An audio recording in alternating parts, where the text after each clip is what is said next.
Each of you has a little chocolate kiss in front of you. Isn't that nice?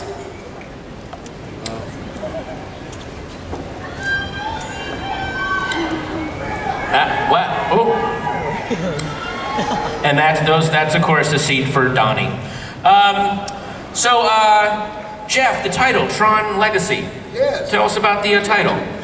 Well, you know, if you guys are anything like me, I'd like to know as little about a film that I want to see as possible, so I'm not going to answer that in too much detail, but I will say it's basically a story about a son's search for his father, and, you know, the first Tron, when we made that, what was it, Stephen, in 81, I think it was? Yeah. There was no internet. There's nothing. Cell phones were these big things you carried around in a suitcase. You know? No personal computers or anything like that. And so, you know, what you saw was so new and fresh, and I can guarantee that you're going to get that same kind of pop with this one. Everything is going to be, you know, superized. Wow. Superized? There you go. Nice. So Joe, last year you were the talk of Comic-Con. You showed some footage that I'm sure a lot of you have seen. What have you been doing now for the last 12 months? Well, we just finished our principal photography last week, so we've been working very hard on making Tron Legacy for the past year or so.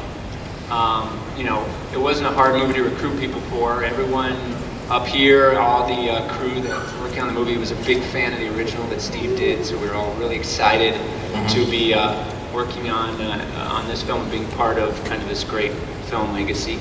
You know, we've got another year, more than a year of work to still do on the movie, so there's not a lot to show yet in the world of Tron, but I did bring a couple of concept images, a little sneak peek of what you guys can expect. Yeah, check this stuff out. It's really cool. I got to see this too, so. The original movie, remember, is the Recognizer. It was one of the most kind of iconic vehicles from the first movie. So this is a little glimpse of what the new version of the Recognizer looks like.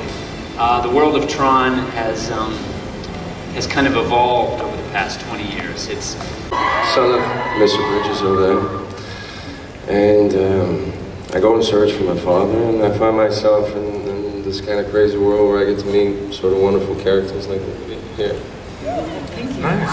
Olivia, you are very hot, and you're surrounded by nerds who don't normally see sunlight or girls or talking. Tell us a little bit about like your role. You got to do some crazy like martial arts, right? I did. Nothing like. Well, I like to tell myself that that was me who you saw lip kicking up there. It was a wig. But yeah, I get to do some pretty cool moves. I play a loyal confidant to Kevin Flynn. And I'm a big fan of the original film. And it was just really exciting to be a part of this.